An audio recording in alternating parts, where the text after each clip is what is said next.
하루 종일. 하셨다고요? 네. 생각보다 너무 일찍 끝나서 이대로 가도 되나 싶을 정도였어요. 아침 8시에서 한 2시 정도까지 했었죠. 네. 그렇죠. 그 되게 재미있는 경험이네요. 이게 무슨 연극 같은 것도 아니고 혼자서 하는데 하루에 그거를 다 소화한다는 게 되게 재미있는 경험인 것 같아요. 그 혜선과 기훈이라는 캐릭터를 맡으셨잖아요.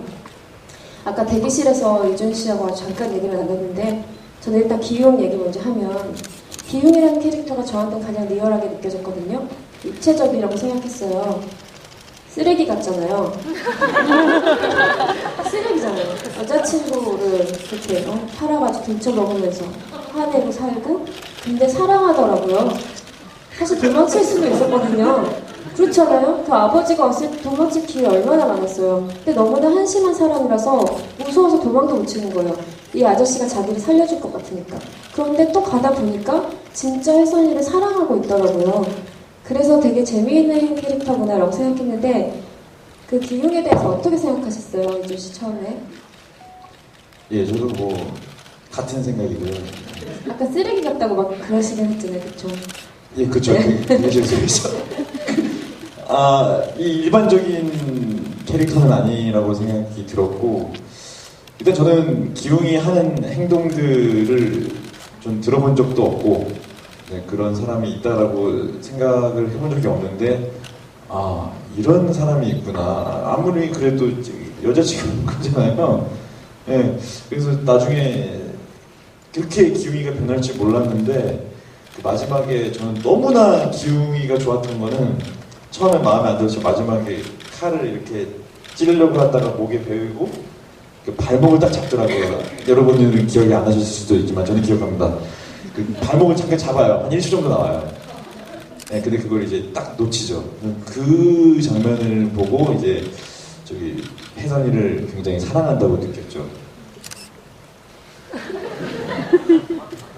왜냐면은 저는 이게 어떻게 보면은 악역도 뭣도 아니지만 뭐 나쁜 캐릭터라고 볼 수도 있잖아요. 어떤 사람들 볼 때는 말씀하신 것처럼 일반적이진 않으니까. 근데 이게 배우로서 되게 재미있는 캐릭터일 것 같고 또 이게 실세가 아니기 때문에 오는 이득도 있을 것 같긴 해요. 직접 이준 씨 얼굴을 가지고 보여주는 캐릭터는 아니니까.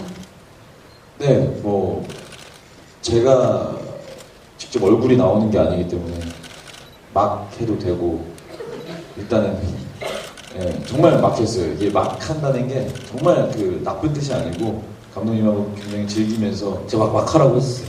근데 진짜 막 하는가요? 네. 아니, 왜 무슨 얘기를 했었냐면은, 너무 막, 녹음할 때, 이렇게 대본이나 이런 걸 너무 막 열심히 읽어서 볼 필요 없다. 네. 어차피 뭐 녹음하는 거니까, 그리고 선녹음이기 때문에, 뭐, 그냥 편하게 그냥 막, 하고 싶은 대로 그냥 지르는 게 훨씬 더 좋을 것 같아서. 그리고, 실사 영화에서는 사실은 그렇게 할 기회가 많지가 않을 거예요. 왜냐면 워낙에 여러 명이 같이 뭔가를 하는 거기 때문에 오히려 좀 녹음할 때 좀 막 뭐 이렇게 연기를 그냥 막 질러보는 연기를 경험을 하는 게 사실 되게 중요하더라고요. 네. 한국에서는 사실 실사 영화 할 때 그냥 아주 탑클래스의 주연 배우가 아닌 이상은 사실은 애드립이나 이런 거를 그렇죠. 막 할 수는 없죠. 애드립이 있었다면 이 영화에서 어떤 부분이었어요? 많았어요. 뭐 잉어 문신이라든지 그게 처음에 용 문신인가 그래. 네. 아니요, 이 문신 자체가 없었어. 아닌가? 갑자기 진짜 이 영화를 만드는 과정이 되게 웃겼던 게 그 자리에서 감독님하고 저하고 뭐 잉어 문신 어때요? 뭐 이런 그거 좀 그런 식으로 놀이터 장면에서 뭐 잉어 문신 안녕 뭐 라이트에 삐끼로 꽂아준다고 했다. 그 이야기도. 네, 혜선이가 뭐 한국관 뭐 이런 거 다. 그 자리에서 대화를 통해서. 천재인데요? 한국관 그거는 그냥 녹음하다 어디라고 한국관? 진짜요? 그랬어요. 그거를 그거 오케이 하셨더라고요. 이준 씨가 먼저 그거를 애드립을 치고 가가지고 그거를 이제 계속 다음에 녹음하는 배우들은 거의 리액션 그렇게 해줘야 되는 거예요. 무조건 받아야 되죠. 이렇게 무슨 벌칙 같은 거네. 녹음하기 전에 이렇게 듣잖아요.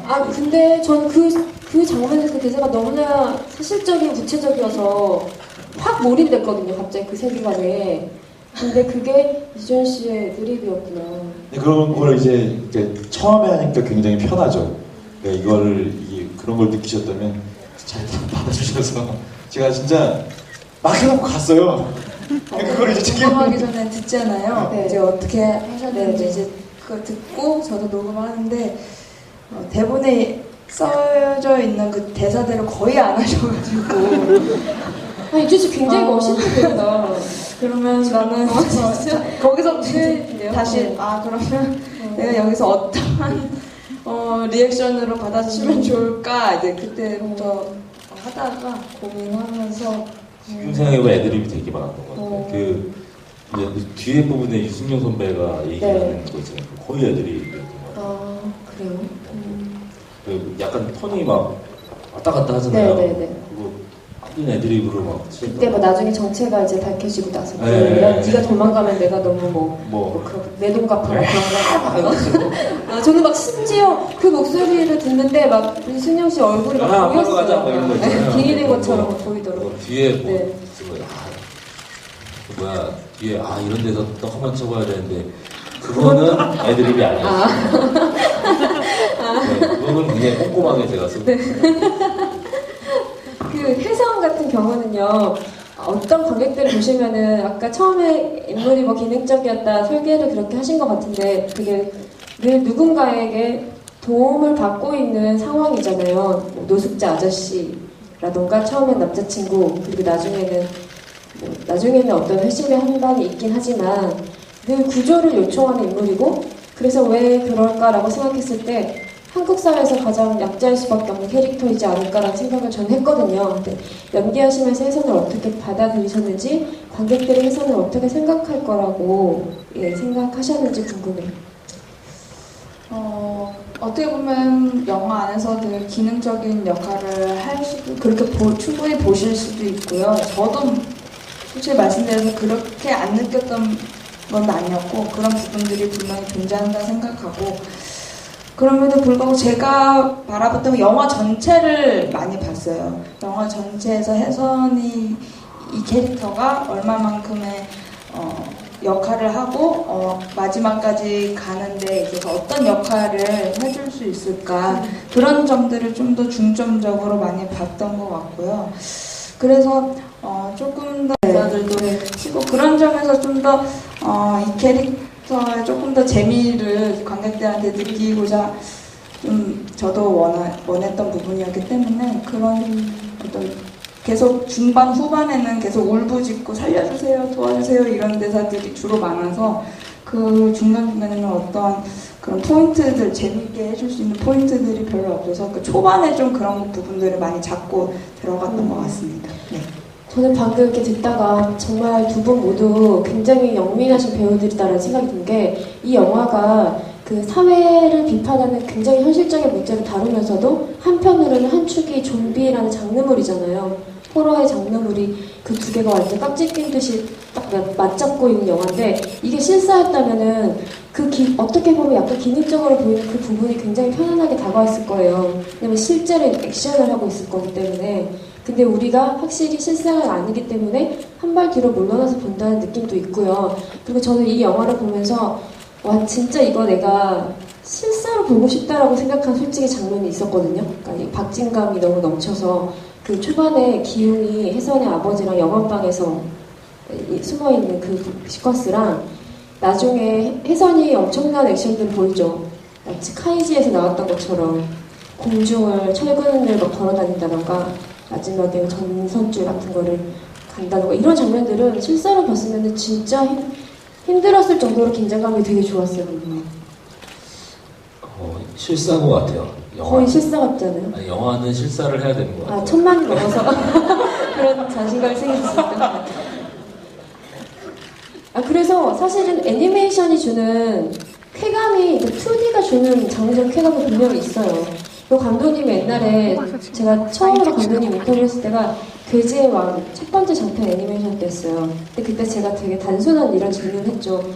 감독님의 이야기는 그렇게 현실적이고 사실적인데 왜 굳이 애니메이션으로 해야 됩니까? 라고 물어봤을 때 저한테 이 2D가 주는 장의적 쾌감. 왜냐면 이게 사진도 누가 찍냐에 따라서 굉장히 똑같은 사물이 달라지는 것처럼 애니메이션은 배경 하나까지도 감독이 그려나가는 거잖아요. 모든 구석에 모든 감독의 의도가 다 들어가 있는 거죠. 그런데 사실은 이 서울역의 분위기 자체가 그 청회색의 분위기 자체도 이게 애니메이션 때문에 톤이 지속될 수 있는 게 있다고 생각하거든요. 근데 감독님이 이제는 아예 실사를 찍어 보신 상태잖아요. 그래서 이 실사를 찍고 나서 보시니까 이 애니메이션으로만 할 수 있는 어떤 효과? 애니메이션이기 때문에 서울역에도 돋보였던 어떤 부분? 그런 것들이 뭐라고 생각하세요? 없습니다. 아, 앞으로 영화는 실사다. 네. 농담이고요. 저는 애니메이션을 지금 되게 좋아하죠. 네. 좋아하고 어떻게 보면은 저는 원래 애니메이션을 되게 좋아했던 사람이고 제가 좋아하던 애니메이션은 되게 마이너한 애니메이션이었어요. 네. 제가 좋아하던 근데 저는 제가 좋아하던 애니메이션이 마이너한지도 몰랐어요, 사실은. 근데 당시엔 너무 좋아했기 때문에. 네. 근데 나중에 알고 보니까 굉장히 마이너한 작품이더라고요. 네.